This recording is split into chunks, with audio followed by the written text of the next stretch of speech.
Okay, um, let's pick back up where we left off yesterday. I want to get back to where we were when the bell rang, but can't just start immediately right there. So I'd like to start with a little fast forward review. If you can decode a text, what can you do, Lance?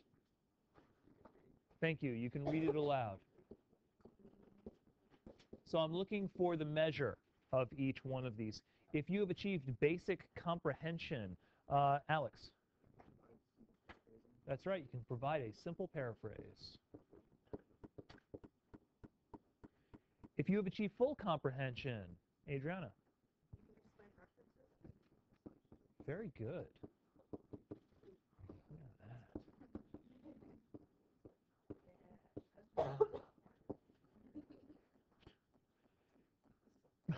Geez, even before I've asked the question. Page, basic analysis. Construct a literary analysis claim. Excellent. Critical analysis. Miriam. That's right. Apply a theory.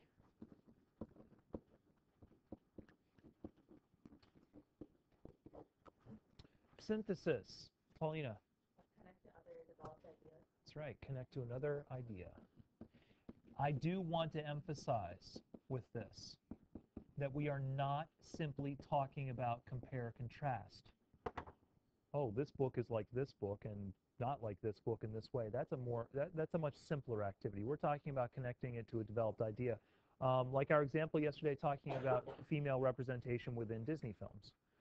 So if I'm thinking about, if I'm watching The Little Mermaid and I'm thinking about Mulan and I'm thinking about Sleeping Beauty and I'm thinking about this concurrent idea that develops among all of them of representations of women, then I'm thinking synthetically. I'm thinking in such a way that I'm joining those two ideas. So don't think just simple compare contrast. Tim, what do I mean with evaluation? Opinion of?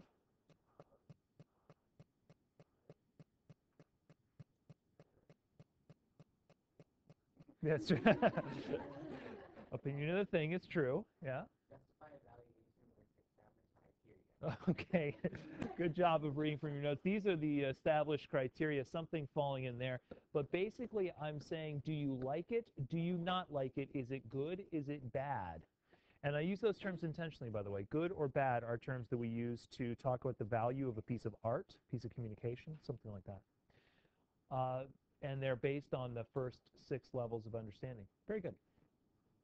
So elementary school, high school, college. Why is there a sad face there? Well, there's your association of the day. Oh, we'll turn that frown upside down. As well as the entire head. Okay, moving on.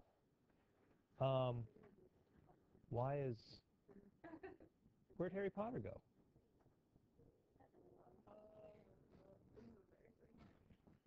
This is totally embarrassing because I'm like live or at least recorded on the intertubes. Oh, absolutely. Are you kidding?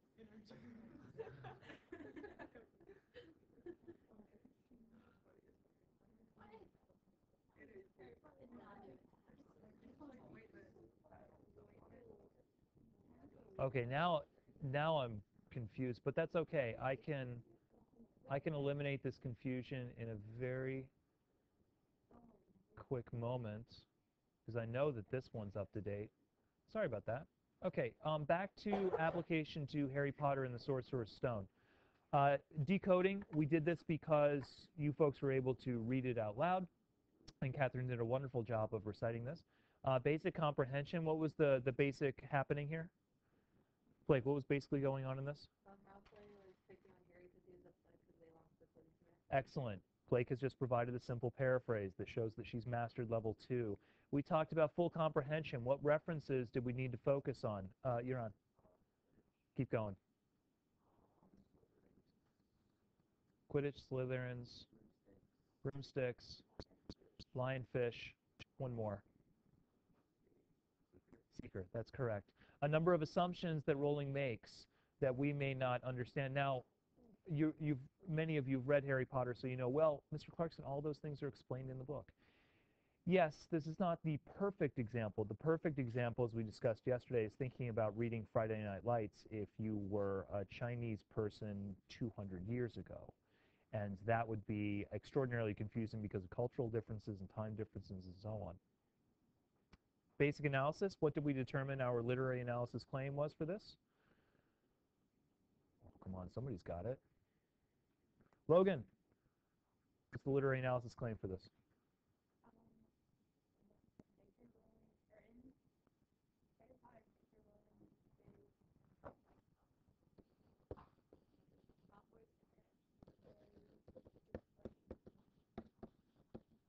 Display is what? Very good. Nice.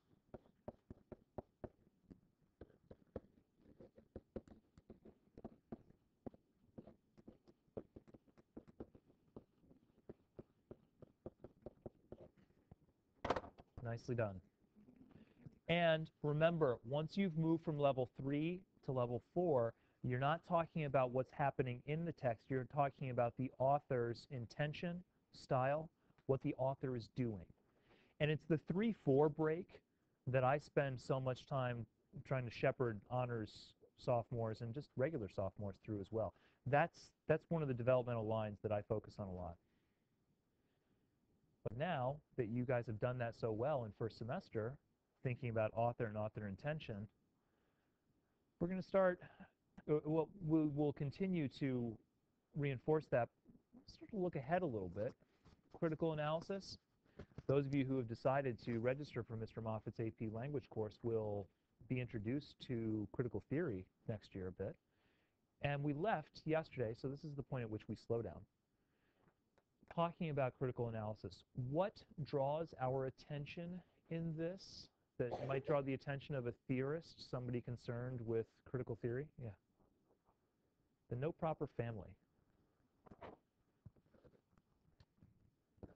Socio-economic, if I can spell correctly,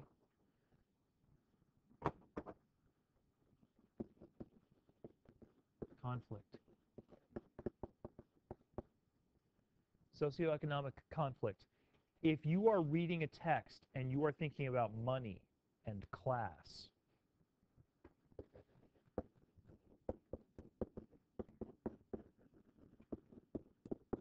you're dealing in Marxist theory.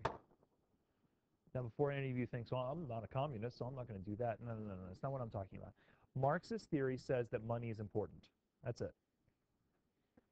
In order to understand social interactions with people in society, think about money. Think about who has money and who doesn't have money. It's a very simple assumption, right? So the Marxists say, guess what's important about this paragraph? The no proper family and the socioeconomic information that that implies. What do you think the feminists are concerned about? They're not focusing on money. What are feminists concerned about? They're concerned about gender. So when a feminist reads something, a feminist is reading for gender. Queer theory, and there is something called queer theory, and it's actually called queer theory with a capital Q, is concerned about sexuality. Homosexuality, heterosexuality, transgendered sexuality, and concerned about representations of that. Race theory, of course, would be concerned with representations of race and ethnicity. So if I'm reading this from a theoretical perspective, for me, Marxist theory kind of clicks in because I've got some money going on in here, and it's pretty obvious. They're all a bunch of boys, so I might go to the feminist critique and talking about male bonding through sport as well. But I like the socioeconomic one. Synthesis. All right, let's play with this for a moment. What does this make you think of outside of Harry Potter? You've got some boys ridiculing each other, arguing over sports. There's some socioeconomic ridicule going on here. Can you think of anything else? Yeah. In-school bullying.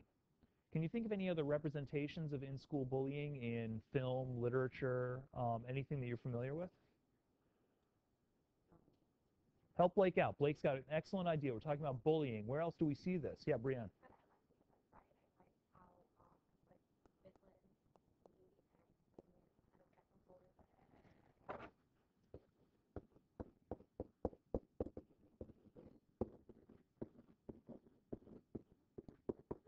possible that we've talked about bullying in the context of sports, in the context of sports competition? Now we have Harry Potter and the Sorcerer's Stone. And it happens a couple times throughout the Harry Potter series. We have Friday Night Lights. Can you think of bullying within a sports context in any other stories that you're familiar with? In the Sandlot, Yes. like the main characters getting a fight with the like out-of-town kids that want to play on the field. Yes. Perfect. And now Casey has seen, and maybe many of you see, how something as seemingly childish as the Sandlot can be elevated to a serious academic concept. Why? Because I'm looking at this and I'm not thinking about Harry Potter. I'm not at level 3. I'm not at level 4. I'm not at level 2. I'm up here at level 6. And in level 6, an idea is dominant. An idea that embraces this, and embraces the Sandlot, and embraces Friday Night Lights, and... Oh, you didn't have another example? Do we have another example for a fourth? Can you think of any other bullying that happens in a sports context anywhere? Television, film, what have you? Yes. Bring it on. Oh my gosh, that's right. The entire narrative is predicated upon ridicule and bullying in sports, isn't it? Absolutely. So then we could talk about female bullying in sports as well as male bullying in sports. Now we're thinking synthetically. Not a simple compare contrast. How does Harry Potter tap into this trend of thought? Oh, and by the way, everything we've just sketched out could be a thesis on a college campus as you study representations of bullying within sports. Catherine.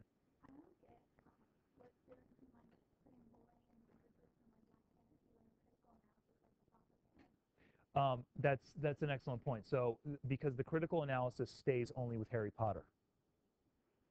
So if critical analysis still sticks with the single text, let me clarify Catherine's question because it's an excellent question. Catherine's saying, what's the difference between critical analysis and synthesis if they both seem to gravitate toward these abstract ideas?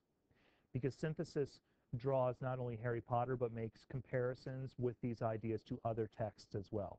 So I can't just, on the synthesis level, I'm thinking of the Sandlot as I think of this.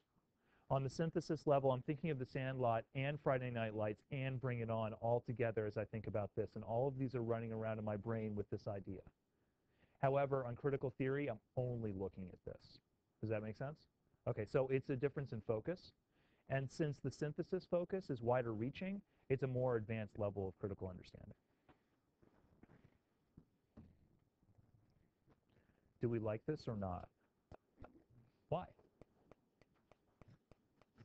Why do you like either this passage or Harry Potter in general?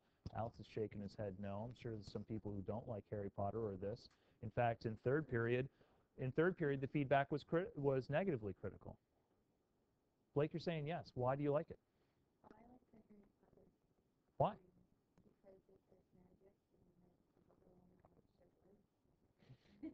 It has magic, and magic isn't real, but you wish it was. However, this doesn't speak to me of magic.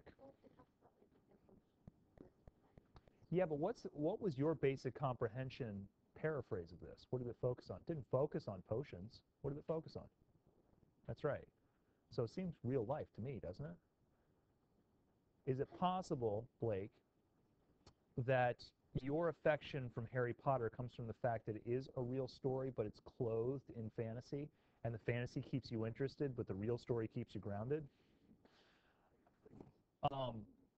J.K. Rowling's story, I think, and I agree with Blake, and if I'm just feeding you words, tell me, no, Mr. Clarkson, that's not what I think.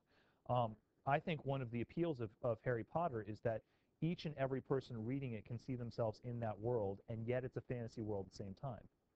Because a lot of the school relationships that are going on, a lot of the conflicts with family, even though things are a bit more extreme, it's still fairly realistic in a fantasy context with witches and wizards. So it's like a world that we know, and yet it's more exciting and more interesting. And I think that definitely provides an appeal to it. Well, I've never read the Harry Potter series or much about them. Sure. But I disagree with that because what I get from this, in my opinion, I don't think it's that's the real world. And so for me to read that, it's kind of doesn't apply to real life or anything. The taunting. The taunting does, but just the the external stuff, like the buckling and broomstick and like So you find it distracting. yeah. And you're saying that, let's say, on the level of basic analysis, I'm talking about rolling style with setting, is to mix real life settings with fantasy settings. And you're saying that style on level 4, basic analysis, you don't like because you would rather have a pure real life setting. Is that the case? Perfect. And then Blake would rather have one that is a mix.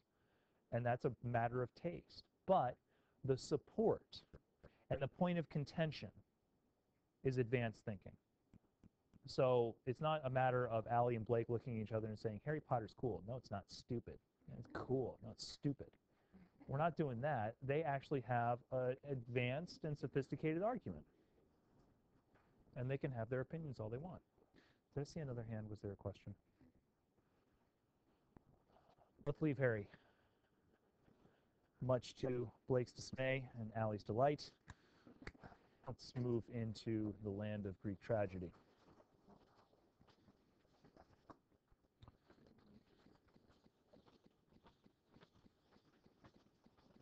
I'm handing out to you right now a copy of this 15-line opening to the play Oedipus the King. You'll find that it contains plenty of white space. I would like you to use that white space to take notes. I'm going to take you through the 7 levels of critical reading with this text. And while we do it, I want you taking notes to practice taking notes, and you can apply it to your own play. Before we jump into it, though, let me talk about what we're doing more generally. Each of you will be more independently responsible for understanding your reading. We're not all on the same page or in the same play. And I do that on purpose, because when I stand up here with a text, Friday Night Lights, Obasan, whatever, even if you guys are giving me a lot of discussion, ultimately, many of you just sort of sit back and say, okay, tell me what to think about it.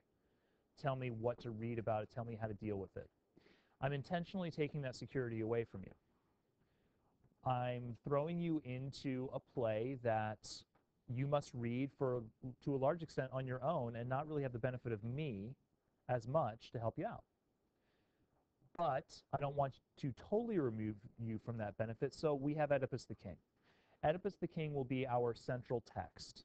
That's where I will show application of ideas like this critical writing scheme. I'll show the application on Oedipus text, which is a very similar Greek tragedy written by the same playwright that wrote Antigone. So it's basically the same. I'll show you how to do it, and then I'll expect you to do this in your own play more independently. So we'll work with Oedipus the King. At some point in the future, I will tell the story of Oedipus the King, which is endlessly entertaining. And then I just received word yesterday that we are confirmed to go to UT to see Oedipus the King. Yay!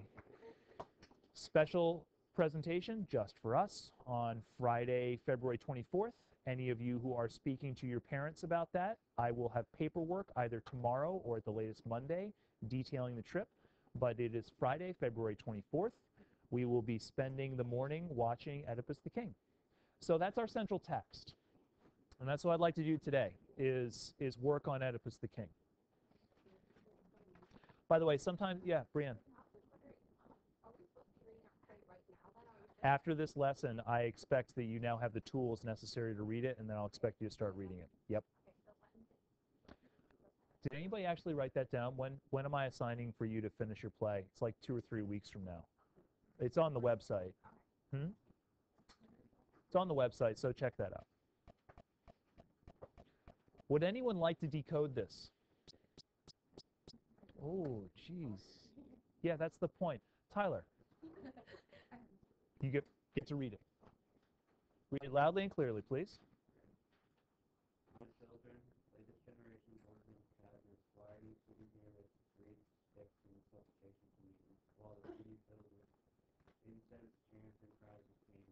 Children, it would not be appropriate for me to learn of this from any other source, so I have come in person, as this source, Very good. whose brain all men acknowledge, that you there, old man, tell me, you seem to be the one who ought to speak for those of whom you speak. What feelings bring you to me, fear or desire? You can be confident that I will help. I shall assist you willingly in every way. I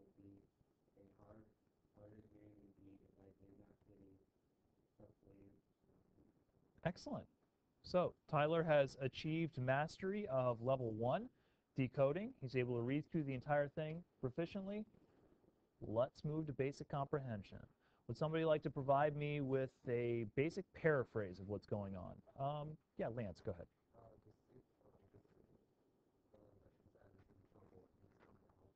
Very good. City's in trouble. He's going to help. Lance, can you tell me basically what's going on stage? What do you imagine is going on stage since this is performed? Like very basically. Oedipus is talking to a group of unhappy people. That's it. Basic comprehension accomplished. Tyler. Aha, now you're asking a question for a more advanced level of analysis. We'll get there in a moment. Don't apologize for rushing ahead that far. As you read, and I'll give you this recommendation, you'll be taking notes. On the level of basic comprehension, if you read a very long speech, and sometimes you'll read speeches that'll last multiple pages, and yeah, they'll be extraordinarily long, and you'll think, oh, you got to be kidding me. Are you really? 75 lines, one person's speech? It'll be difficult unless you take some notes on a paraphrase. So sometimes when I encounter a long speech like that in the margin, and I've included margin space in the PDFs of your file, I will just briefly summarize what's going on. So next to this, I might write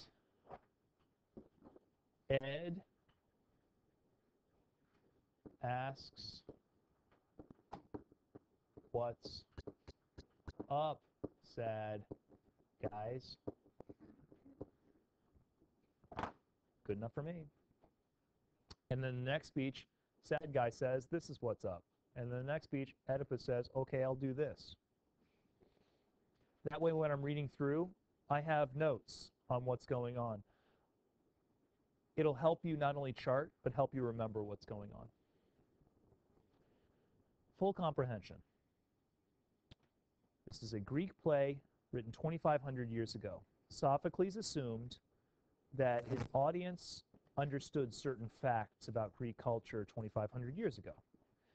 Somebody point to or tell me words that seem to signal those assumptions. Alex. Cadmus. Very good. Who is this Cadmus guy? Catherine. Is that yours? You have another one? Wreathed sticks. What's up with wreathed sticks? I don't think they had Christmas in ancient Greece. Paulina. Okay, children. That's true. However, would that be, and we might say, is this a Greek culture thing or what? Or is this just part of the text? Yes.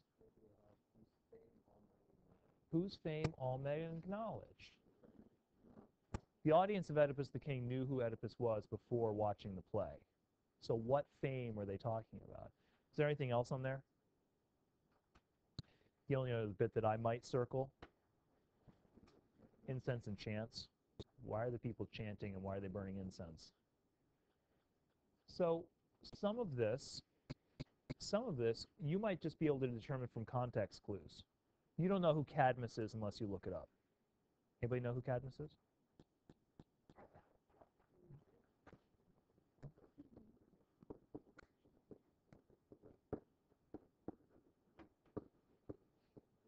I say father, I could say founder. He's the founder or father of Thebes. Thebes is the city in which these people live. Do you ever see Disney's Hercules? You know, they go to Thebes, the city with all the problems. There you go. A bunch of miserable people coming to Oedipus for help because they live in Thebes. That, I look up, you find out, okay, talking about the father of Thebes. Wreathed sticks and chants. Can you infer what's going on there without having to look it up? Yeah, you're on. I'm sorry? Yeah, incense, chants, these seem to be signs of religious ceremony of some sort.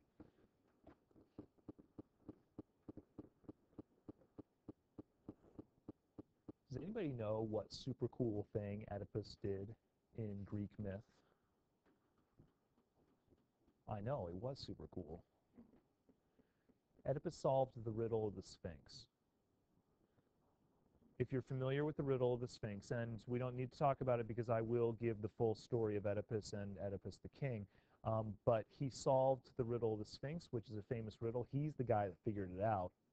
And by doing so, he saved Thebes from the Sphinx's wrath, because the Sphinx was basically eating a bunch of Thebans. He solved the riddle of the Sphinx and defeated it. Catherine? Really? I don't know. I wasn't there. I, yeah, those of us who know Greek myth often talk about it as if it did really happen. In other words, was there a guy named Oedipus? Was he actually a king of a real city-state named Thebes? I don't know. People still debate whether or not Troy actually existed in the sense that Homer wrote about it, even though most people believe that it did in some way. So, Catherine, what you're asking is, does this have a basis in fact? I don't know. I'm neither historian nor archaeologist, and I haven't done that research. I stay on the literature level. I'm pretty sure there was not a monster called the Sphinx, though. Of that, I'm pretty sure. Although, you never know. You never know.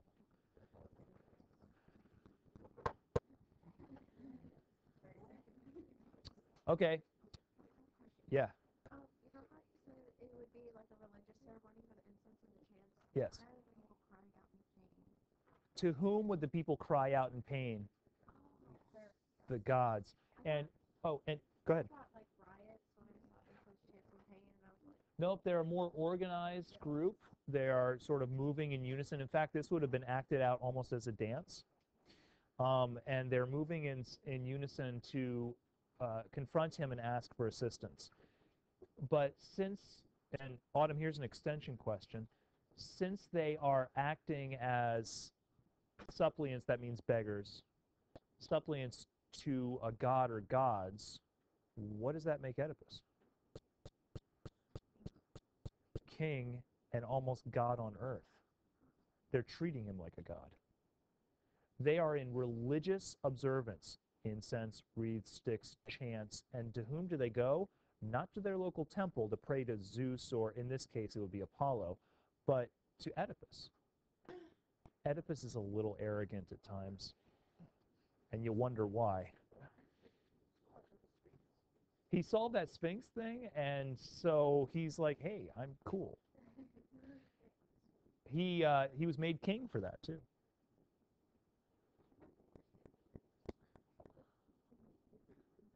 Basic analysis. We are in your domain now. Literary analysis. What is Sophocles doing as an author in this passage?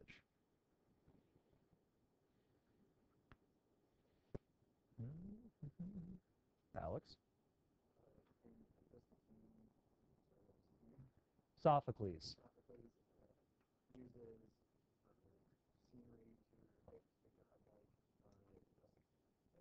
Oh, excellent.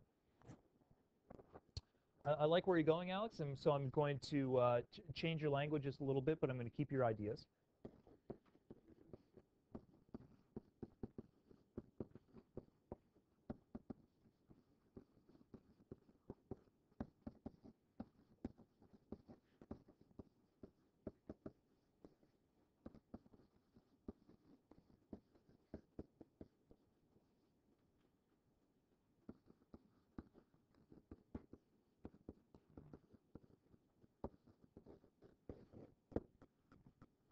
Very good.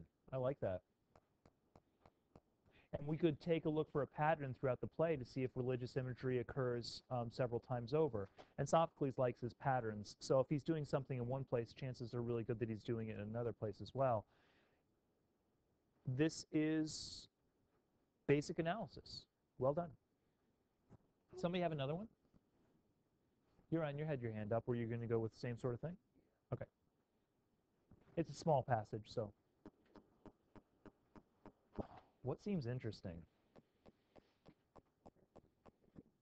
You've not been taught critical theory.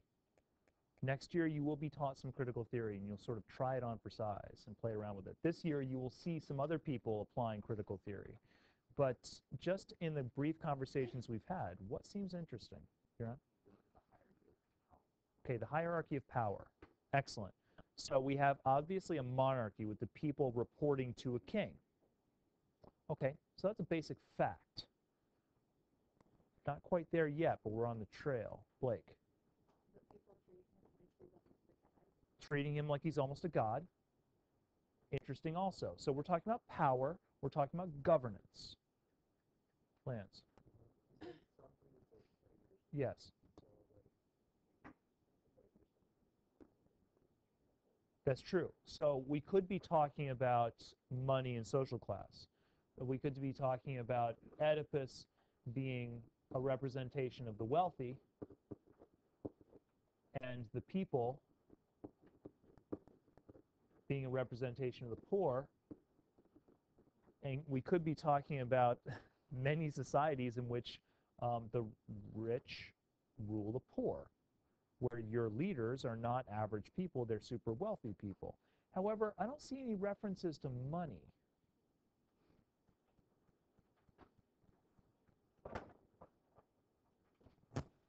Yeah.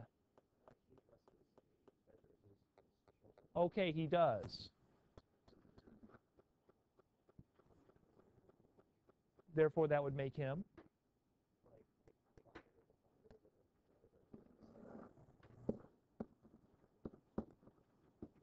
doesn't make him king, makes him father.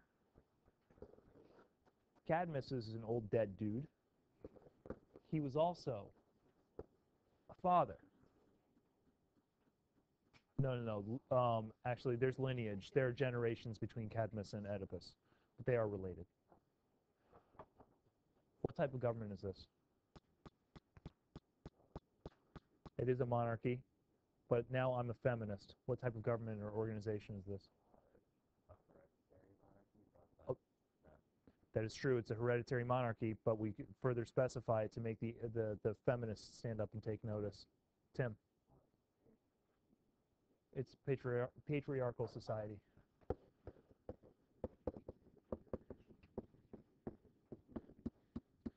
Okay, so now what's really interesting to me? What's really interesting to me is that this is a representation of a patriarchy. We have a god on earth, not a goddess on earth, but a god on earth. He is making reference to another father. He is talking about children. So in the opening lines, Sophocles is drawing our attention to the fact that we have a father figure. Is there a queen? Sure. And she'll emerge onto the stage later, and maybe that will throw some wrinkles into it, and we'll see how the woman relates to the man in terms of a power structure. But it's definitely a boys' game right now. Whose fame all men acknowledge, old man, tell me what's going on. What's really interesting from a feminist perspective is that the third of these plays, Antigone, that many of you will read, focuses on the woman, as opposed to Oedipus the King, which is focusing on the man. Because Antigone, by the way, is Oedipus' daughter. Synthesis. Does this seem like any idea, any pattern that you're familiar with? You folks were looking at bullying within Harry Potter, and that was excellent. Does this seem like any pattern or behavior or anything else that you're familiar with in real life or other literature, other film? Autumn. In real life, we haven't had a female president. That is true. So we could talk about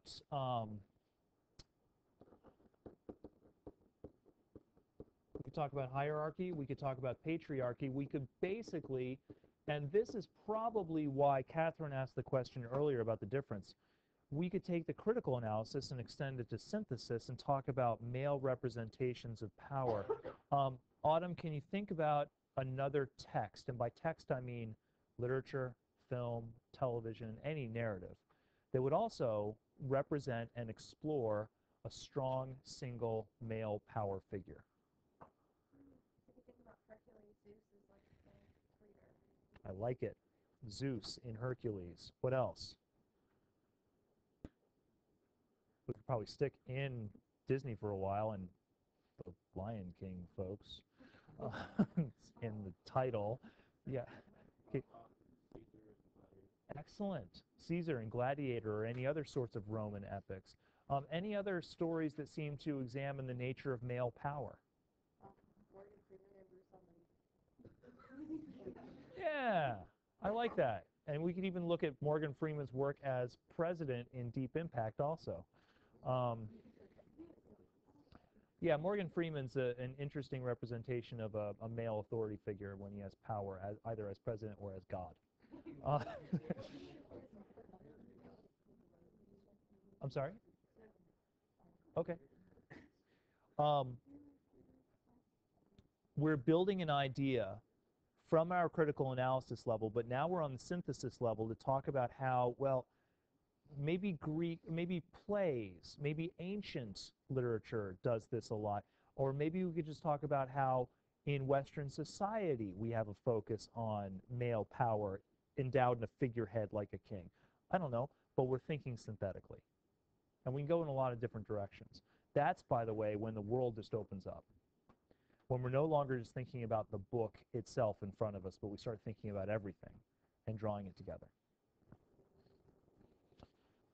I guess we could talk about your evaluation. Any initial thoughts? Well, let me ask you this. Does it make you interested to read more of this? Be honest. I'll tell you what. Let's do the thumbs up, thumbs down. If you would be, and don't worry, I'm not going to assign it to you and say, here it is, go read it tonight. If you do thumbs up, thumbs down, you're interested in reading more of this. Oh, now we got a lot of downs and sideways.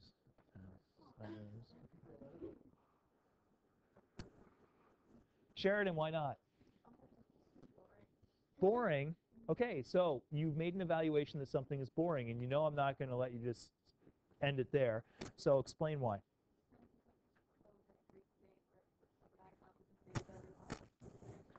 So could you be saying that the narrative pattern of the story, the way in which conflict is developed and then ends, is rather typical and uninteresting to you?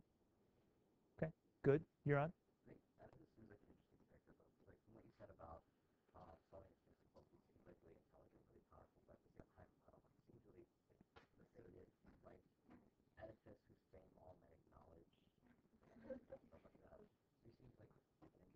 He is. He's very interesting because he does tread that line. So Uran's estimation of the value of this is based upon the level of basic analysis of what Sophocles is doing with the character. Considering time, I'm going to stop questions there for a moment. And we're almost done here. Just review a couple points. I want you taking notes. If you don't take notes when you read, you cannot hope to master this text.